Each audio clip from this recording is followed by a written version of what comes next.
హిందూ పంచాంగం ప్రకారం ఆశ్వయుజ మాసంలోని శుక్లపక్షం ప్రథమ రోజున దేవీ శరన్నవరాత్రులు ప్రారంభమవుతాయి.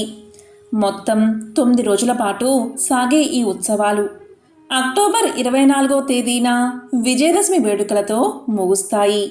ఈ 9 రోజులు 10 రాత్రులలో 9 రూపాలలో దుర్గాదేవిని భక్తులు విశేషంగా పూజిస్తారు. దేవి శరన్నవరాత్రులని శరద్ నవరాత్రులు అని, శరన్నవరాత్రులు అని, శారదీయ నవరాత్రులు అని పిలుస్తారు. ఈ నవరాత్రులలో 9 రూపాలలో భక్తులకు దర్శనమిచ్చి దుర్గామాతను భక్తి శ్రద్ధలతో పూజించిన వారికి ఆ అమ్మవారి అనుగ్రహం ఉంటుంది అనేది భక్తుల ప్రగాఢ విశ్వాసం.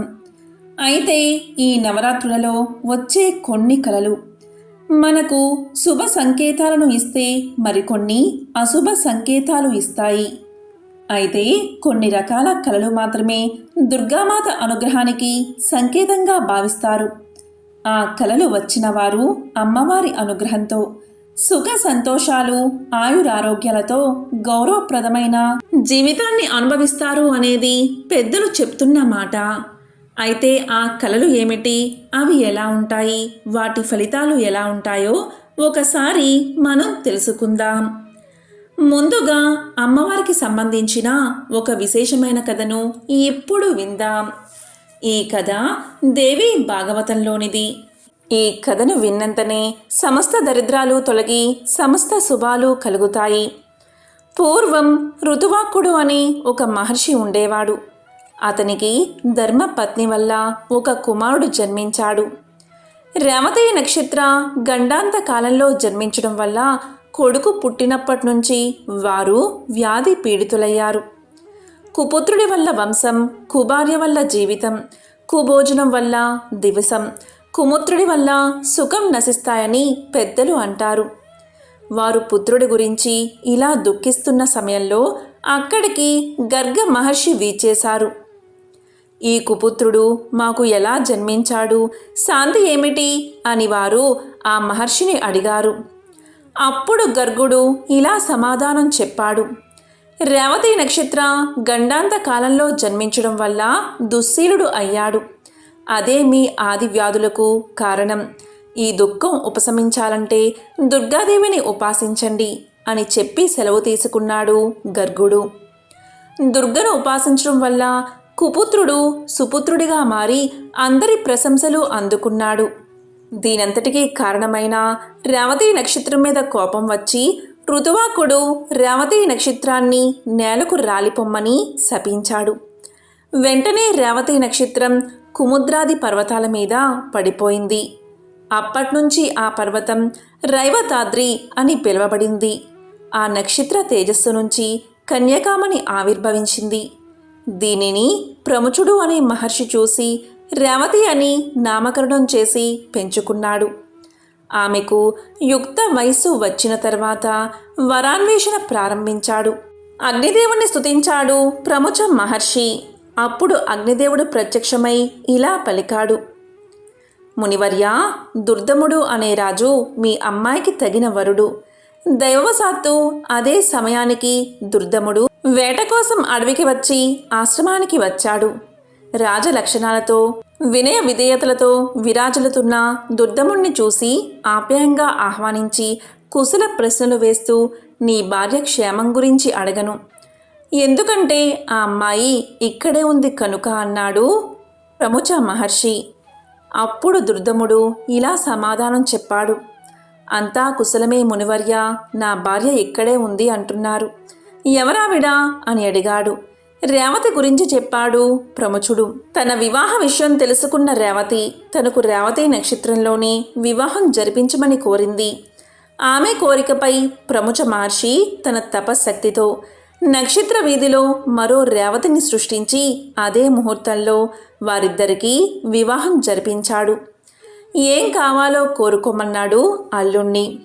అప్పుడు దుర్దమ మహారాజు, నేను స్వయంభూ మనువంశంలో జన్మించాను కనుక నాకు మన్వంతరానికి అధిపతి అయ్యే తనయుడు కలిగేటట్లు వరం ఇవ్వమని అభ్యర్థించాడు. అప్పుడు మునివర్యుడు అంటే ప్రముచుడు ఇలా పలికాడు. అయితే దుర్దమా, దేవి భాగవతం విను. నీకు అలాంటి పుత్రుడు జన్మిస్తాడు అన్నాడు ప్రముచుడు. అప్పుడు దుర్దముడు రేవతిని తీసుకుని రాజధానికి చేరుకుని ధర్మబద్ధంగా పరిపాలన సాగించాడు. కొంతకాలానికి ఒకనాడు లోమస మహర్షి రాజధానికి వచ్చాడు.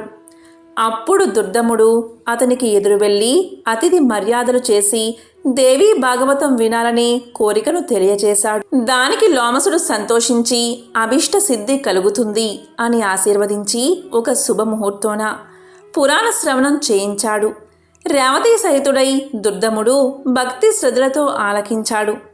రేవతి గర్భం ధరించి లోక కళ్యాణకారకుడైన పుత్రుణ్ణి ప్రసవించింది.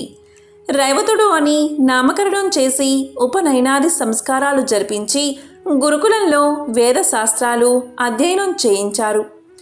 ధనుర్విద్యా పారంగతుడు అయ్యాడు రైవతుడు. బ్రహ్మదేవుడు రైవతుని యోగ్యతలు గుర్తించి మన్వంతరాధిపతిని చేశాడు. ఈ పురాణాన్ని వినడం వల్ల కలిగే పుణ్యఫలం అనంతం అన్నాడు సూతుడు. దేవి అంశలేని పదార్థం లేదు, ప్రాణి లేదు. అటువంటి చండికను నవరాత్ర దీక్షతో అర్చిస్తే మహాపాతకాల నుంచి కూడా విముక్తి లభిస్తుంది. సుఖ సంతోషాలు వర్ధిల్లుతాయి. ఇక వీడియోలోకి వెళ్తే నవరాత్రుల్లో వచ్చే కొన్ని కళలు మనకు ఎటువంటి సంకేతాలు ఇస్తాయో ఇప్పుడు తెలుసుకుందాం. మొదటిది, మీ కలలో దుర్గాదేవి విగ్రహాన్ని చూడడం వస్తే అది అత్యంత శుభప్రదం. ఈ కళ మీకు దుర్గాదేవి అనుగ్రహం లభిస్తుందని తెలియచేస్తుంది. ఇక రెండవది, మీకు కలలో సింహంపై స్వారీ చేస్తున్న దుర్గాదేవి దర్శనం ఇచ్చింది అంటే జీవితంలో సానుకూల మార్పుల్ని సూచిస్తుందని అర్థం. ఇక కలలో వివాహ ఉపకరణాలు అంటే గాజులు, బిందులు, కుంకుమ లేదా ఎరుపు రంగు వివాహ ఉపకరణాలను చూడడం వారి సమస్యల ముగింపుకు సంకేతంగా భావిస్తారు. అలాగే మీ కలలో ఏనుగు కనబడితే అంటే ఏనుగును చూడడం లేదా ఏనుగుపై స్వారీ చేస్తున్న దుర్గాదేవిని చూడడం గొప్ప విజయానికి సంకేతంగా భావించవచ్చు. అలాగే మీకు వచ్చే కలలో ఏవైనా పాలు లేదా పాల ఉత్పత్తులు చూడడం అనేది మీరు చేస్తున్న పనిలో విజయానికి సంకేతం లేదా సమాజంలో మీకు గౌరవం పెరగడానికి సంకేతంగా చెప్పవచ్చు. నవరాత్రుల్లో ఈ 5 కళలు కన్నవారికి దుర్గామాత సంపూర్ణ అనుగ్రహం ఉంటుంది అనేది పెద్దల మాట. 5 కళలు రానివారికి కనీసం 1 కళ వచ్చినా వారి జీవితం ధన్యం అయినట్లే.